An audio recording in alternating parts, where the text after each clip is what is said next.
Bonjour tout le monde et bonjour Matravel, comment ça va? Ça va bien Thomas, ça va toujours bien Eh toi? ben oui, moi ça va toujours bien. Donc bienvenue dans cette vidéo pour notre Cannes canapé. Donc comme on vous l'a dit, eh bien le festival des jeux n'ayant pas lieu, on a choisi de faire un Cannes perso à la maison. On va jouer à des jeux, on vous fait des retours. Aujourd'hui, on va parler une première vidéo de la catégorie Eurogame. Eurogame, donc un jeu Eurogame, c'est un jeu expert. Tout à fait. Avec de la gestion. On n'est pas sur de l'améritrage, plutôt sur de la gestion. Donc tu as 3 jeux dont tu veux nous parler aujourd'hui? Ouais, moi c'est la catégorie que j'aime bien, hein, Ouais. je vous le cacherai pas, c'est la catégorie dans laquelle je me sens plus à l'aise. Ouais, je voudrais d'abord vous parler un deuxième coup de cœur que j'ai eu. J'ai eu l'occasion de parler d'un premier coup de cœur sur d'autres catégories, mais là, dans ma catégorie, c'est Bonfire. D'accord. Un jeu de Monsieur Feld. Voilà, avec une grande boîte, avec une espèce de déesse là qui lève les mains, moi qui m'attirait pas forcément. Ouais. Voilà, donc j'ai essayé de me pencher un petit peu sur le thème pour voir ce que ça donnait. Voilà, c'est vraiment le thème, faut s'accrocher. Hein. Alors si je résume bien, on doit être sur des gnomes qui n'ont plus de lumière ou de chaleur à cause du brasier qui s'est éteint, donc ils vont essayer de savoir pourquoi. En fait, les grandes déesses ont éteint les brasiers et sont retournées sur des îles de façon à ce qu'on soit méritant de les retrouver sur les îles pour avoir de nouveau le brasier. D'accord. Donc ça, c'est vraiment un thème, tu dis waouh. Et puis tu ouvres le jeu. Fouilleux. Ouais, fouillé. C'est fouillé, exactement. Tu ouvres le jeu, tu regardes tous les éléments, tu dis waouh, mais c'est comme la thématique, il y en a partout. Effectivement.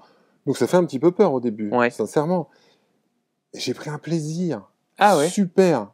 Sur la mécanique, déjà c'est original. D'accord. J'ai vraiment trouvé ça bien puisque on n'a pas des actions, on a des jetons actions. D'accord. On a des jetons actions, c'est des petits jetons. On a une liste comme ça d'actions possibles. Donc ça fait peur au début. Puis une fois qu'on a eu les règles du jeu, c'est hyper intuitif, c'est clair, c'est bien fait. Et puis selon les jetons qu'on a au début, on en a un petit peu tiré au hasard. C'est un peu plus compliqué que ça. En fait, on a des barres de jetons qu'on met de côté pour l'instant et qu'on va pouvoir poser après quand on n'en a plus sur un petit cadre. Donc il y a une espèce de petit Tetris qu'on va faire. On va essayer de faire coïncider des couleurs identiques pour récupérer plus de jetons. Donc rien que ça, déjà, c'est fun. C'est aller récupérer ces jetons actions en essayant déjà de réfléchir comment en avoir le plus et autres. Donc ça, c'est top. D'accord. Ensuite, nos jetons actions, on va les dépenser et ça va nous permettre de faire différentes actions qui va être, par exemple, d'utiliser un bateau pour aller sur l'île. D'accord. Une fois qu'on sera sur l'île, on va récupérer, je ne sais pas, ça va être un espèce d'artefact, hein, j'ai pas les termes exacts. Voilà, ensuite, cet artefact, on va pouvoir le valider si on a les bonnes ressources. Il y a plein de trucs partout. Il y a une espèce de roue qu'on va tourner pour essayer de récupérer des runes qu'on va mettre autour de notre plateau tournant pour que nos déesses puissent circuler sur des chemins qu'on va rajouter. D'accord. On n'a pas le temps de s'ennuyer. Ouais. Il y a plein de stratégies. On a l'impression qu'il y en a un petit peu partout et en fait, on s'ennuie absolument pas. D'accord. Pas énormément d'interactions. D'accord. C'est pas ce que je vais demander non plus à un jeu expert. On peut jouer à deux, c'est fluide. Ça a dû nous prendre peut-être 1h15, 1h30, ce qui est vachement appréciable. De ce que tu en décris, on se dit effectivement, on s'attend à quelque chose de long. Ouais. En sachant que c'est de long et de lourd. Et en fait, c'est pas le cas. Le côté lourd qui peut paraître, en fait, c'est juste parce qu'on a beaucoup d'actions, donc beaucoup de choix. Moi, ça me plaît parce que du coup, on se dit rejouabilité, c'est bien. On va vraiment pouvoir faire des choses sympas. Donc, en gros, ne vous arrêtez pas à la boîte, ne vous arrêtez pas au graphisme qui est protubérant, il y en a partout. Et pas la pléthore d'actions, j'imagine aussi, qui doit être impressionnante. Et les pléthores d'actions, parce qu'en fait, tout est bien résumé, on s'amuse vraiment bien. Et c'est vraiment un conseil. Et moi, j'ai très, très, très envie d'y rejouer. Je pense que dès le week-end prochain, je m'y remets. Ok. Coup de cœur, vraiment.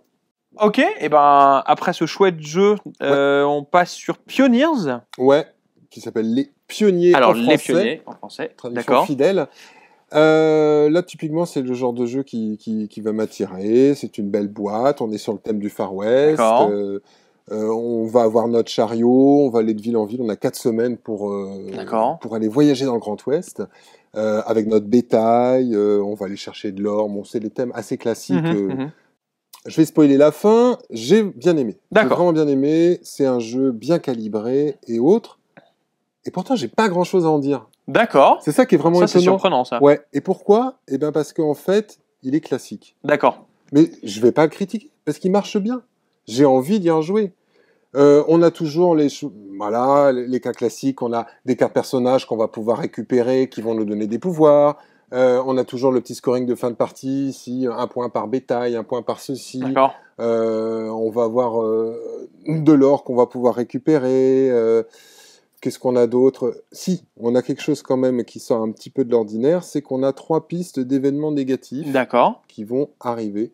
On en a 4 même, me fait-on en régie, qui permet d'avoir un petit aléa négatif. Comment ils vont arriver? C'est là que j'arrive à la mécanique du jeu, puisque c'est un jeu de dés. D'accord. Donc, on a des dés qu'on va piocher, on en pioche 4 ou 5, on corrigera en régie, et du coup, on va chacun en piocher un. D'accord. Sur ce dé, en fait, on a un petit dessin. Avec ce dessin, on va pouvoir soit gagner de l'argent qui correspond au dessin, soit prendre la carte qui est sous le dessin, soit faire l'action du dessin qui est indiqué sur une petite fiche. D'accord. Donc, on a quand même du choix. Donc ça, c'est vraiment sympa. Chacun va choisir son dé, il en reste un. La couleur du dé restant va déterminer sur quelle piste la catastrophe va arriver. D'accord. Si jamais c'est le dé noir, toutes les pistes augmentent. Et il va falloir faire attention à ça, parce que moi je me suis fait bien avoir. Moi j'ai fait une collection d'enfer de bétail, et puis arrivé famine, il faut payer, j'ai pas d'argent, j'ai perdu la moitié de mon bétail. D'accord, et c'était le drame. J'ai perdu la partie, ça a été le drame. D'accord. Voilà, donc rien de très nouveau, mais efficace. Donc franchement, si vous aimez les horror games, vous aimez le thème, allez-y, parce que vous allez vous amuser, c'est chouette. Ok, eh ben, très bien. Et bien on passe sur le troisième. Alors le troisième, c'est Athénéum, c'est ça? Si vous le dites. Moi, j'arrive pas à retenir le nom, mais en l'occurrence, ça y ressemble beaucoup. On est vraiment sur une suite, d'ailleurs c'est le même éditeur, on est sur une suite de Ex Libris, je sais pas si tu te souviens. Oui. Et on est vraiment dans ce thème où on a une bibliothèque, il va falloir qu'on mette les livres bien, qu'on les classe bien, selon des objectifs. D'accord. Voilà. Dans Ex Libris, il y avait vraiment un côté que j'avais trouvé moi un petit peu lourd, il fallait limite classer par ordre alphabétique les titres et machin, j'étais un peu perdu. Là c'est un côté light. D'accord. Ce sera vraiment un côté Ex Libris light. Donc du coup, voilà, déjà, on n'a pas le côté négatif du côté lourd que moi j'ai ressenti. Ouais. Attention. Là, qu'est-ce qui va se passer? On va avoir un draft de cartes. D'accord. On va chacun avoir des cartes. Ce qui est sympa, c'est que la carte qu'on va choisir va nous donner nous-mêmes une action. C'est souvent des livres qu'on va récupérer. Et sur le haut de la carte, il y a 2 catégories comme ça. Ça, c'est un cadeau pour le voisin de gauche. Ça, c'est un cadeau pour le voisin de droite. Les autres aussi vont nous donner des petits cadeaux. Donc on est sûr d'avoir ce que nous on a prévu pour nous, mais on va avoir des trucs en plus. Okay. Ça c'est toujours sympa. Moi dans les jeux on me donne des cadeaux, j'adore, ça marche bien. Et en l'occurrence, du coup, il va falloir qu'on mette les livres sur nos étagères. Si jamais on a des livres de la couleur qui correspond un petit peu à notre tendance littéraire qui est indiquée par une petite icône, on marque plus de points. D'accord. Si on remplit les objectifs qui sont indiqués, on marque des points, sauf que les objectifs, à chaque tour, ils avancent. Le temps que tu finisses l'objectif que tu avais prévu, il est déjà parti. Donc ça, c'est vraiment frustrant. D'accord. Alors, frustrant positif ou frustrant négatif? Figure-toi qu'en le disant, je me posais la question. D'accord. Je pense que si ça n'évoluait pas, ce serait un peu trop plan-plan. Ouais. Et on passerait un temps fou à essayer de faire nos actions. Tandis que le fait que ça avance, il faut y aller, quoi. D'accord. C'est maintenant. Après, tu commences à comprendre qu'il y a certaines actions qui sont intéressantes, notamment l'action de tu peux retirer un livre pour le placer ailleurs. Donc, ce qui te permet... voilà. Dernier petit twist, si tu remplis bien ton étagère qui est toute poussiéreuse, tu peux enlever le petit icône araignée qui lui va te faire piocher dans un sac où tu vas avoir des doubles ou des triples livres. Je crois que c'est essentiellement des doubles que tu vas placer. Tu peux pas le placer, tu le retournes, tu as une bougie, ça fait joli, ça rapporte des points de victoire. Ok, très bien. Donc voilà, ça a bien marché. Ouais. J'ai l'impression qu'il y a un mais. Bah oui, la question que tu te poses et qu'il faut toujours se poser, c'est est-ce que j'ai envie d'y rejouer? Et je trouve que ça, c'est vraiment... ça donne souvent la tendance... ça tranche souvent sur la vie, Et voilà, j'ai pas forcément envie d'y rejouer. D'accord. Mais j'ai pas passé un mauvais moment. Ouais, ok. Donc voilà. Là aussi, quelque chose, peut-être comme le précédent, un peu plan-plan, mais qui marche peut-être un peu moins et qui t'a moins accroché, c'est ça? Non, le précédent... Pioneers. Il marche bien. Ah, il marche bien. Le Pioneers, lui, il marche bien, mais rien de nouveau. C'est celui-là ou un autre. D'accord. Mais j'y rejouerai. D'accord. Celui-là... Oui, des petits trucs qui accrochent. D'accord, voilà. Très bien. Et le thème les livres de la bibliothèque, bof. Ouais, alors c'est vrai que j'ai été assez surpris d'ailleurs quand j'ai pris la boîte et je me dis tiens, c'est un truc sur les divinités grecques ou je sais pas quoi, et puis on tourne et c'est bibliothèque. Voilà. Bon, alors autant la première fois sur Equilibris, c'était vraiment original. Tu dis, monde littéraire, la bibliothèque et tout. Voilà, du coup là, ça a déjà été vu, donc non. Ok, bon, et bien très bien. Eh bien, merci Maître Ravel. Mais au plaisir. Eh bien, on passe à notre intervenant suivant, c'est ta chaman. Eh bien, bonjour Thibaut. Et salut Thomas. Et donc, tu es là pour nous parler de Daimyo. Tout à fait. Alors, je te parle un petit peu de Daimyo. Oui. Donc, un jeu de la boîte de jeu. Ouais. Euro trash, je dirais quand même un peu, peut-être. Ouais, on dit de l'extérieur, on dirait que oui. De l'extérieur, il y a plein de figurines de partout. Enfin, on va parler, je pense, de l'extérieur. Alors, le thème est assez rigolo. Ça se passe dans le futur, après une sorte de destruction de la civilisation. Ok. Et en fait, il y a des clans qui se sont reformés. Et alors, texto du bouquin, ils sont remis dans une réinterprétation absurde du code du Bushido. D'accord. Donc, on retrouve un truc très japonisant autour d'un truc un peu rigolo, tu vois, t'as des bâtiments notamment qui ressemblent à des espèces de pagodes, mais avec des grosses paraboles dessus. D'accord. Okay. Et tout ça, donc il y a un peu d'humour là-dessus. Okay. Après, le jeu, tu vois le plateau, je te cache pas que au départ, ça fait un petit peu peur. Parce qu'il est très dense. Oui. Il est à la fois dense en information de jeu et en illustration thématique. Et en couleur. Voilà, c'est très joli, mais c'est vrai qu'au départ, c'est un peu, ça fait un peu peur. Ouais, de l'extérieur, moi j'ai joué à côté de tout, enfin je jouais un autre truc à côté de toi et de loin on se dit waouh, qu'est-ce que c'est que tout ça? Il est un peu costaud quand même, hein, donc il y a quand même une bonne marge, faut prendre le temps d'apprendre les règles. C'est un jeu de placement et de contrôle avec de l'influence, où en fait on va avoir quand même pas mal de capacité à aller déloger les adversaires, à leur faire des sales coups. On a en fait des figurines donc de personnages, des gouverneurs qu'on va placer, qui vont prendre le contrôle, qui vont nous permettre de faire monter notre influence dans les différentes zones du plateau. Les plateaux, c'est des zones géographiques. En fait, on va monter, ça va nous donner des points de victoire sur des contrôles de majorité à chaque manche.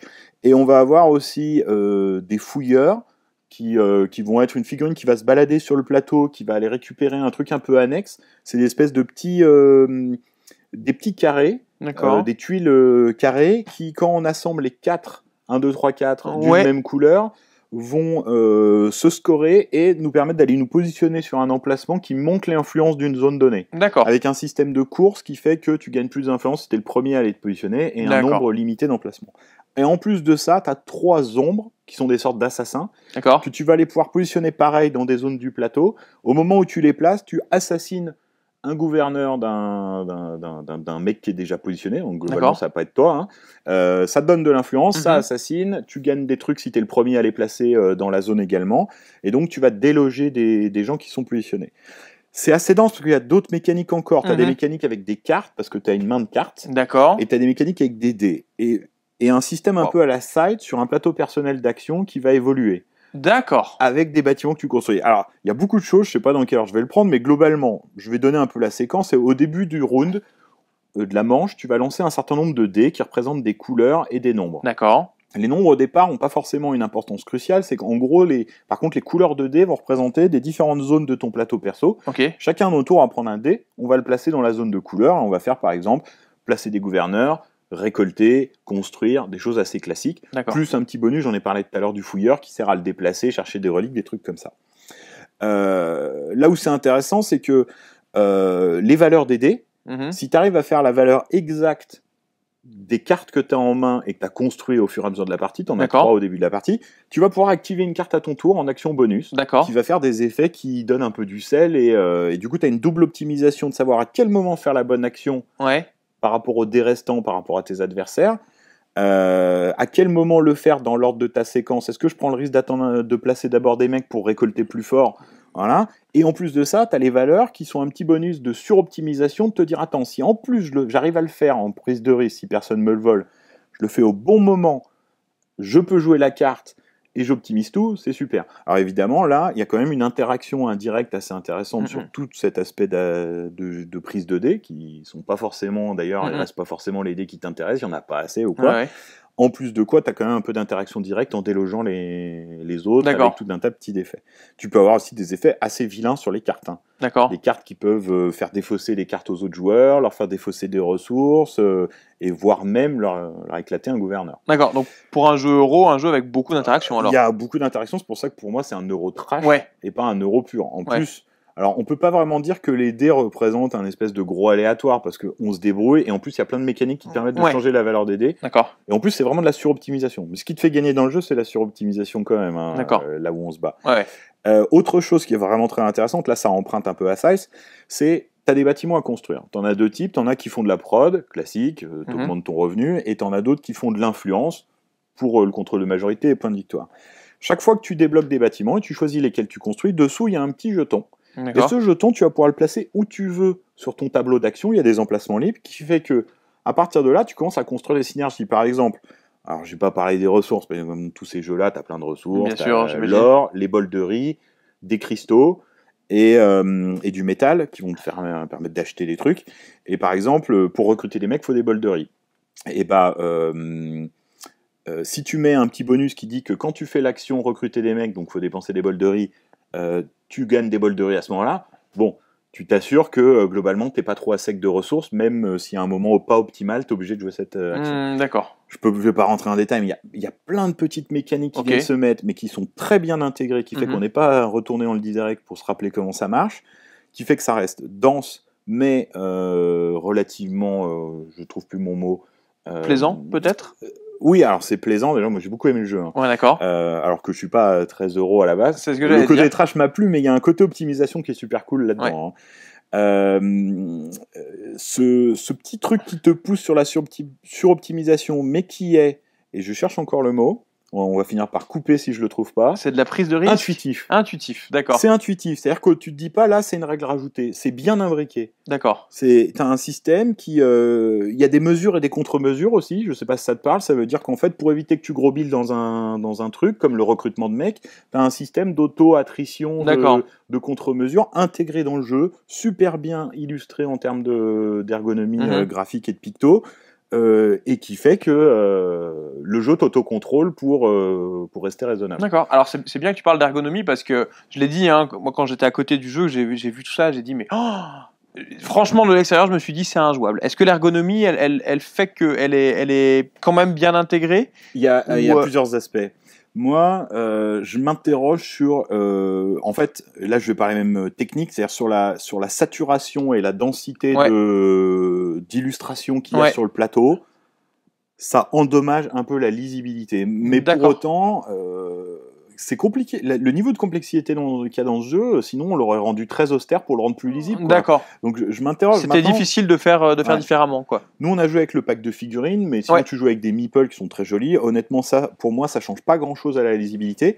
Cela dit, il y a tellement d'infos qu'il y a des moments, ne serait-ce que quand tu fais une récolte, arriver à repérer toutes les ressources que tu vas récolter, des fois c'est un peu compliqué. Voilà. Maintenant, tu regardes les pistes d'influence qui sont importantes, tu lis bien. Ton plateau, il est excellemment bien illustré et pictogrammé, donc c'est très clair. Et voilà. Mais c'est vrai que, moi, j'ai eu un peu un doute sur le fait de vouloir y aller quand j'ai commencé à voir le plateau au départ. Ouais. Ça m'a mis un petit temps d'adaptation, quelques tours de jeu avant d'être parfaitement souple sur la lecture de la situation. Et ouais, quand même, ça peut poser un peu des difficultés. T'en prends quand même plein la tronche en termes de visuel et de matos. Reste que c'est un jeu qui t'a beaucoup plu. Ouais, ça m'a beaucoup plu, ça m'a donné envie d'y jouer. Le bémol, c'est la durée de partie et le temps mort à 4 joueurs. D'accord. Même s'il y a quand même de l'interaction, tu vois ce qui se passe. C'est pas trop swingy dans le sens où on n'a pas tant que ça des situations où tout change du moment à l'autre. Il y a quelques trucs qui peuvent arriver, mais c'est pas tout change sur le plateau. Hein, donc il n'y a pas ce côté-là ou de gros retournements de situation. Et ouais, j'ai très envie d'y retourner, mais par contre, j'ai envie d'y retourner à 2, voire à 3. mais pas. J'ai plus envie de retourner à 4, quoi. D'accord. C'était un peu too much pour moi. Très bien. Voilà. Ok. Eh ben écoute, merci bien Thibaut. Eh bien, merci d'avoir regardé cette vidéo. On espère qu'elle vous a plu. Si c'est le cas, n'hésitez pas à mettre des petits pouces pour nous dire que ça vous a plu, de commenter pour dire si vous connaissez les jeux, si vous êtes d'accord ou pas d'accord avec ce qu'on a dit. On va faire d'autres vidéos sur les Eurogames. Il y a d'autres vidéos sur les autres catégories, donc n'hésitez pas à aller les voir. N'hésitez pas à aller aussi sur notre site où on fait des retours qui sont en général écrits et qui sont plus à froid, plus argumentés, plus détaillés. On a toujours les vidéos sur la chaîne. N'hésitez pas à vous abonner si ça vous plaît. Thibaut, il me reste à te dire à bientôt. Et bientôt, au revoir tout le monde. On se voit sur ludovox.fr. À bientôt.